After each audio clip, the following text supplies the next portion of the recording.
Bonjour tout le monde, Claude-Hélène de Changer de décor. Je suis super contente aujourd'hui de recevoir Rodi Lamour. Bonjour Rodi, ça va bien? Bonjour Claudine, ça va très bien, merci. Et toi? Oui, ça va bien. Alors, Rodi est consultante en images. Elle est spécialisée au niveau de la communication à travers les vêtements. Alors, aujourd'hui, nos deux mondes vont se rencontrer, donc la mode, les vêtements et l'organisation, et on se retrouve au niveau de la garde-robe. Parce que dans le fond, et Rodi et moi, on a pour objectif de vous simplifier la vie au niveau de votre quotidien et d'avoir une garde-robe bien équilibrée, utile et facile à utiliser. Alors, redis d'abord, de mon côté, je conseille à mes clients d'organiser leur garde-robe pour qui ils sont aujourd'hui, maintenant. Donc, tous les vêtements qui ne font plus, les vêtements qu'ils n'aiment plus, les vêtements qui n'ont plus besoin, qu'ils n'utilisent plus, bien, il y a toujours l'option de la donner à un organisme, donc une cause qui nous tient à cœur, donc de la redonner, de donner les vêtements qui sont en bon état. Les vêtements qui on s'est trompé au magasin, puis Dieu sait que ça arrive des fois, il y a toujours l'option de pouvoir les vendre. Donc, des super beaux vêtements, mais qu'on s'est trompé, ils ne vont pas aussi bien qu'on aurait pensé. Il y a toujours l'option de les vendre, essayer de récupérer des sous à ce niveau-là. Donc, encore une fois, on a une garde-robe seulement avec les vêtements qu'on utilise au quotidien. Et là, Rodi, ma question, c'est oui, on se trompe au magasin et on se pardonne si jamais ça arrive, Oui. mais comment, maintenant qu'on a fait tout le travail, qu'on a désencombré notre garde-robe, qu'on a une garde-robe organisée, comment éviter de refaire des erreurs au magasin, de se tromper au niveau du choix de nos vêtements pour ne pas réencombrer notre garde-robe de vêtements qu'on ne portera plus?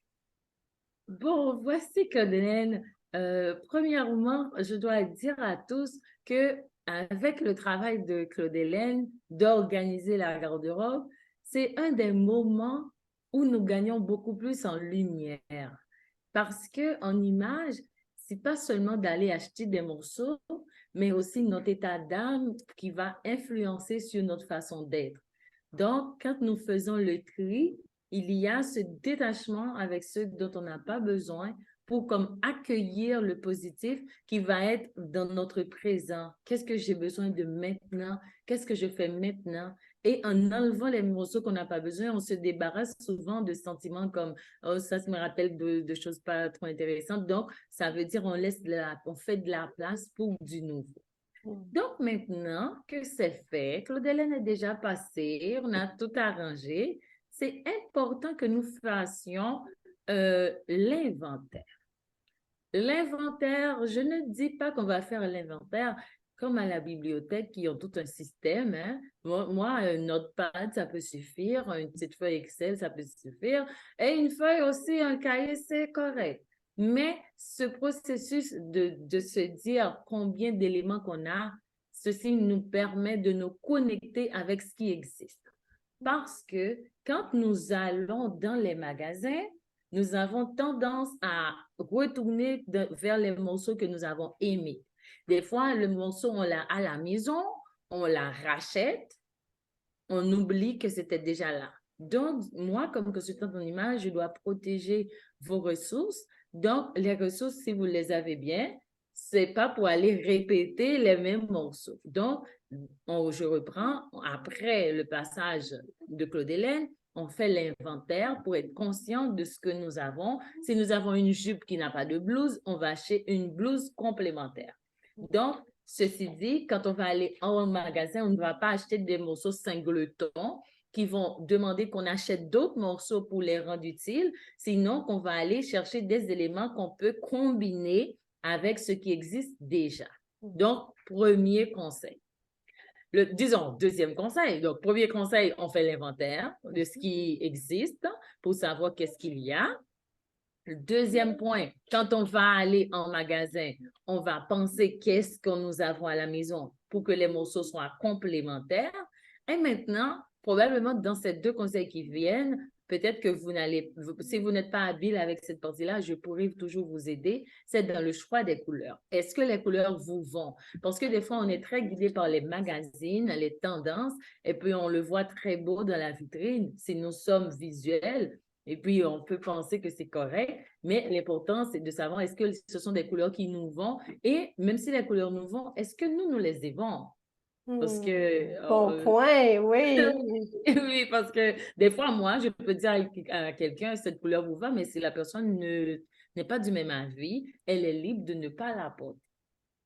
Donc là, il faut bien se demander est-ce que ça nous va, mais aussi être consciente de notre corps. Tantôt, Claude-Hélène me disait, des fois, les clients, ils ont des vêtements de différents sizes. Donc, moi, je le comprends, mais pourtant, il y a ce besoin d'être connecté au présent. Donc, pour nous connecter au présent, il nous faut respecter le size que nous avons, la grandeur du moment. Donc, j'ai beaucoup apprécié ton point, Claude-Hélène, parce que la garde-robe doit aussi être dans le size où l'on est, mais ça prend aussi l'acceptation du moment où l'on se retrouve. Il y a des fois, c'est la maladie, des fois, c'est la maternité, des fois, c'est un deuil. Il y a tellement de choses qui peuvent changer notre corps, mais la garde-robe doit être avec le corps qu'on a en face. Ça c'est important. Et aussi, comme dernier point, Claude-Hélène, je sais que nous n'avons pas tout l'après-midi, c'est aussi quelles sont les activités les plus fréquentes auxquelles nous allons participer. Je reprends. Quelles sont les activités les plus fréquentes auxquelles nous allons participer? Pourquoi? Parce que Claude-Hélène et moi, nous savons qu'on utilise généralement 20% de notre garde-robe. Mais Exact. oui, 80% du temps, 20% de notre garde-robe. C'est fou. oui. Donc, pourquoi c'est si bas? Il y a aussi différents événements dans notre vie. Par exemple, on ne fait pas un mariage tous les jours. Donc, des fois, les vêtements de mariage, de cocktail, ils peuvent être à un côté parce qu'on n'y va pas tous les jours. Mais par contre, les activités que nous avons fréquemment, est-ce que nos morceaux sont adaptés à cela? Ou bien des fois, j'ai une cliente, Claude-Hélène, qui adorait aller en resort. Elle adore aller dans les plages. Ouais. Mais c'est beau et elle vit dans un pays tropical. Mais est-ce qu'elle avait assez de temps pour se rendre dans les resorts? Non. Est-ce qu'elle avait assez de temps pour passer plusieurs fins de semaine à la plage? Non. Donc, donc, donc dans cette situation-là, elle a beaucoup investi dans des vêtements de plage. Aïe, aïe, aïe. Donc, Ouais. sa garde-robe avait plusieurs costumes de bain, plusieurs sorties de bain, plusieurs des vêtements légers qu'on porte sur la plage. Ça veut dire que si on veut aller dans un souper sur la plage même, elle avait tous ces genres de robes-là, et aussi des caracoles, de tout ça, des bijoux en coquillage, et de beaux chapeaux aussi. Mais ça, c'était une garde-robe que sûrement Claude-Hélène allait dire, écoute, c'est rempli, mais les morceaux qui étaient en quantité ne correspondaient pas aux activités quotidiennes de la personne. Donc, des fois, on peut se laisser aller par le cœur, par les envies, et puis on oublie le now, le maintenant, où est-ce qu'on est. Donc, ainsi, si on suit ces grandes directives au Claude-Hélène, nous pourrons nous assurer que la garde-robe reste fonctionnelle. Tout à fait. Fonctionnel et surtout économique. Merci pour tes nombreux conseils, Rodi. Je n'ai jamais pensé partir au magasin avec l'inventaire de mes vêtements pour éviter d'acheter en double. Donc, actuellement, pour ceux qui veulent faire attention à leur poids, c'est un point excellent. Merci pour ce conseil-là. Merci aussi pour ta bienveillance.